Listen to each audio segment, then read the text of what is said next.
Yeah. Is it on? Okay. Is it red? Yep, go. Definitely. Okay. Shall I go first? Yes, go ahead. Okay. Is a dream a story? Yes, absolutely. I mean, there's a narrative arc.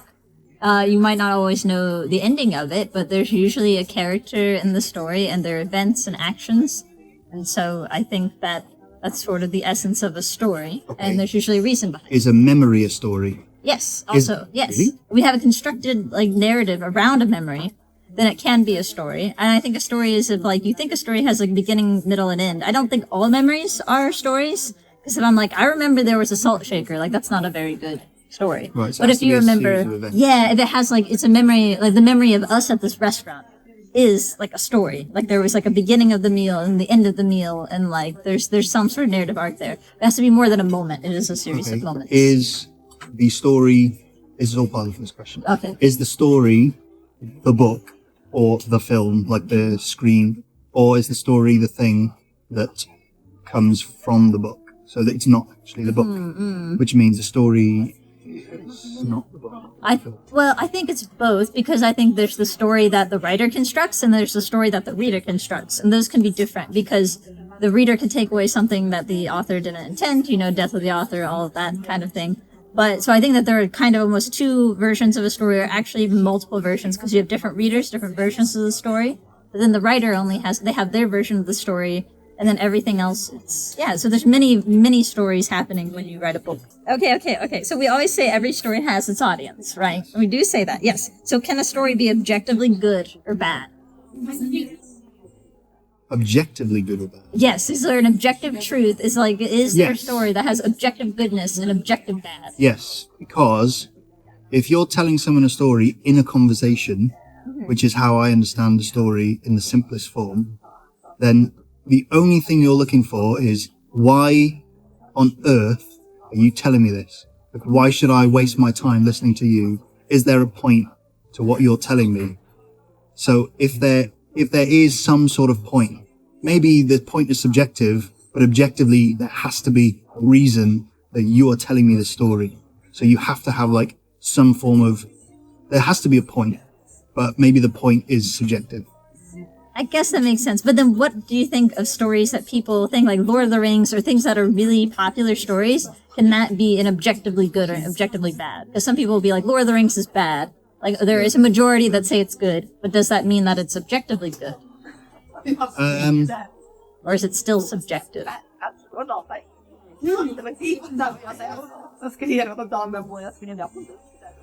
think there are a few certain rules that a story has to have in order for it to be constituted as a story.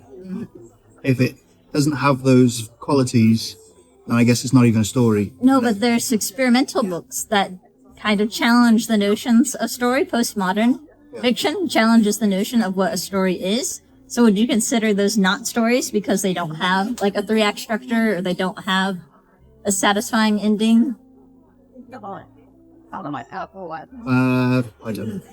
don't know. Okay, yes. I guess it's yes. It is tricky. Maybe there is no objectively good story, but I still feel there has to be a reason for it to be told, even if it's a shit reason. Yeah. Okay. So there's objectively, except you don't know if it's necessarily it is a story. What is a story or what isn't a story? Because that comes down to what is art and what isn't art, right? Yeah. Because a lot of things, everything's art, then there's really no line between what is and isn't. Yeah. And so. Yeah. I do feel if it's depicted well as art, then it is.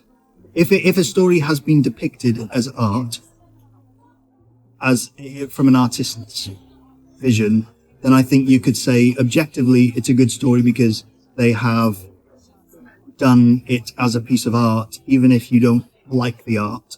I think the fact that they've done it as art rather than as some sort of roller coaster ride that they've built for an audience. Well, how do you do something as art? Because a lot of people, they try to make art, but they don't necessarily. Other people might disagree that it is art. Versus somebody if you make something that's trash, that you're I'm not trying to make art, but then other people interpret it as art. How do you? Is it the intention that makes it art? I think you have to be making it. Okay. With the intention of, I think it's all about why you make it. Because someone in Hollywood would make a story simply by following a recipe so they can make a profit. but someone who's actually compelled to write a story because it touches them in some way and they want to create an experience with someone. I think it's in the motive. Okay, well, that's interesting. I think people can make good stories even when they're not trying to make good art. But I don't know. Yeah. And I think people can make bad stories even when they're intending to make good art. Yeah. But this is not my question, it's yours. Yeah, Okay. I'd agree. I'd actually agree with that. So It is hard. I don't have an answer to that question either. Okay, if writing could be done in many ways, why do we... Yes, no, this is the second question. The second question. So if... I'll ask mine after. Oh, sorry, I forgot. Should I let you go? Yeah, go Okay, on. no. Okay, if writing can be done in many ways, why do we give writing advice?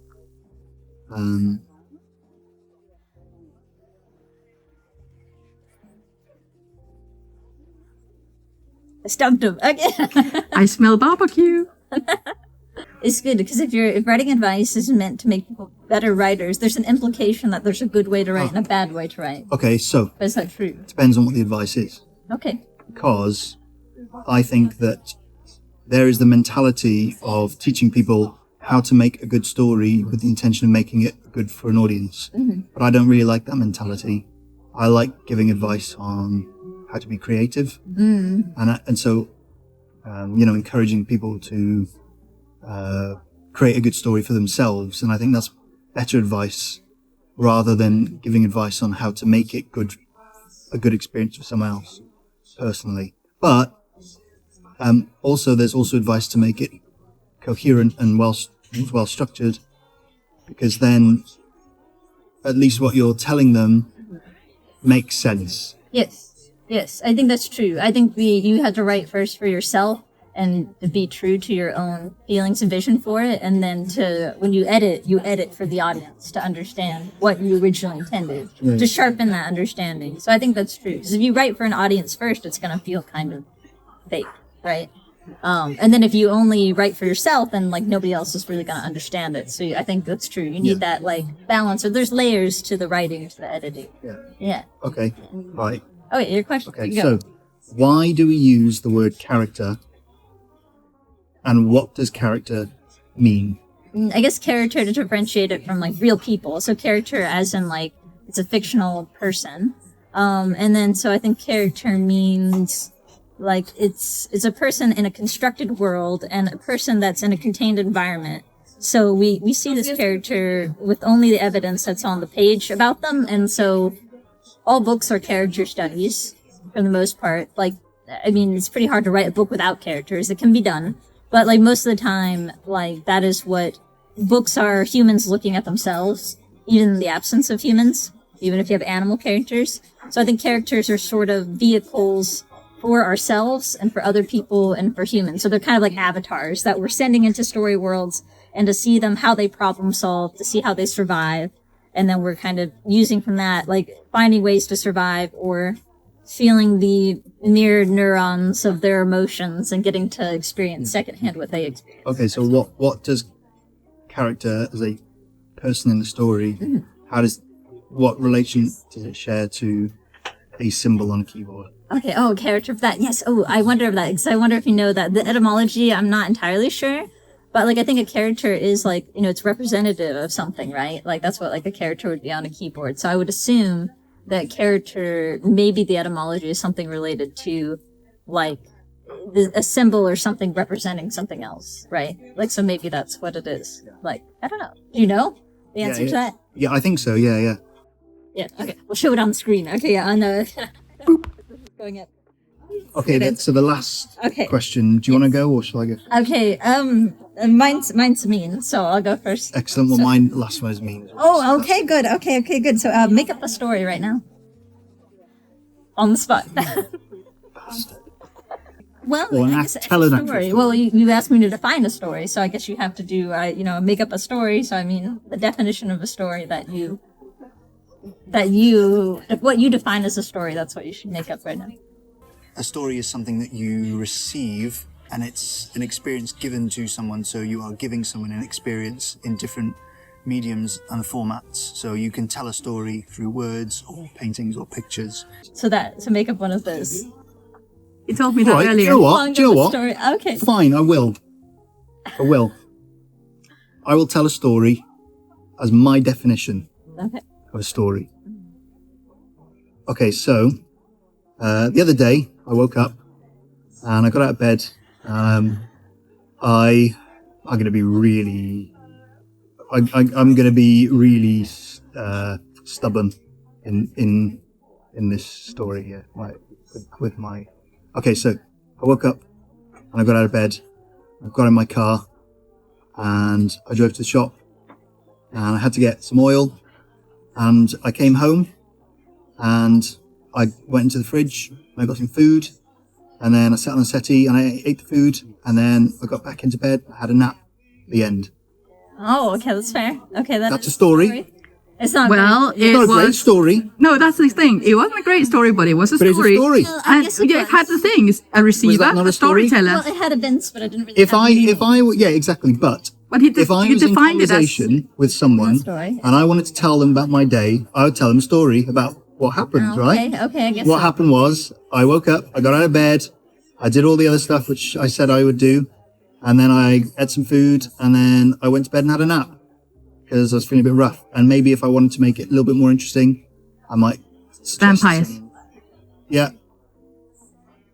But also the way you defined it was a receiver and a medium, a gift, or like something you're telling them. It wasn't that was necessarily good. Yes. I got that. You asked for a story, not for a great story. Yeah, if you said objectively bad. If you said tell a good story, I think I'd be stumped. That was your mistake, rookie mistake, Diane. All right. That's true. I didn't. You got it. You got it out. You got the loophole. Okay. Your last question then. All right. You can't do that question. No repeat question. Okay. All right. We have a certain way of thinking about how you give advice for storytelling. And it is rooted in structuralism and structuralist philosophy and ideas. And a lot of the work is done by structuralist philosophy. Like specifically things like Hero's Journey and stuff like that. Yeah. So can you explain to me the ideas of structuralism and how that has influenced our way of perceiving how a story is written? What advice would you like to give? Yeah, I mean, because I think a lot of it is rooted in folktales and myths and religious texts, like Joseph Campbell's, like his Heroes of Their Thousand Faces. That whole idea is very core to, like, that's where the hero's journey and everything kind of develops from. And then we have other things that kind of form from that. Like, I think even 3-act structure I don't know the history of every structure, but then you see other cultures have like different ones, like that are kind of rooted in their own culture and philosophy. So like, it's in Japan, there's the Kishon Setsu. I probably butchered that. I apologize. But that one has like a different structure that's not like, it doesn't have a climax and things like that. So it has more like events, and it's a bit softer. So I think that a lot of our ideas of what stories are, what structure is based in our culture and our belief system, and like particularly the founding myths that we tell. And I don't really know where those come from. Like, that's the thing, like the question I sort of have, like, why do we, these patterns that we see, are they actually patterns, or are we just kind of digging for similarities that aren't necessarily there?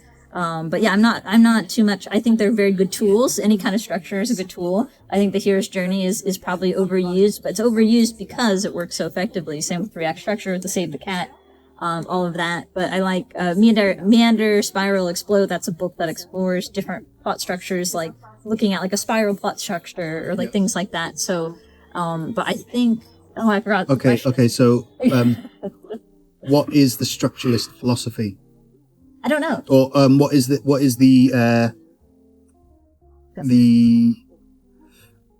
are the ideas that the structuralists had when they came up with their ideas about what a story is? Like, what did they think they could do with all of these stories? What did they expect to find? I guess they expected to find like a common myth or origin of man or something in it. I can't remember what Campbell's whole thing was with that, but I think it was trying to find like something unifying all of humanity, basically, and like finding a common narrative in that structure. And I think it's like kind of people, like the same way that people study mathematics, studying story in this almost scientific way. And by seeing those patterns, like you got your Fibonacci sequence kind of deal, like seeing that, you're like, I don't know, seeing God or something like that, or seeing like a higher power, a higher structure or design. I think there maybe is appeal in that. But I don't know. Yeah, I'm not sure about that question. I thought I was going to get you on that. Oh, I don't know. I don't know what that means. So what it is. But yeah, I don't know. We did good. Were those hard questions enough? Yeah, I thought they were pretty good. I've been holding the camera for almost 18 minutes while you've been Sorry. grilling each other. You can. So we're gonna cut into the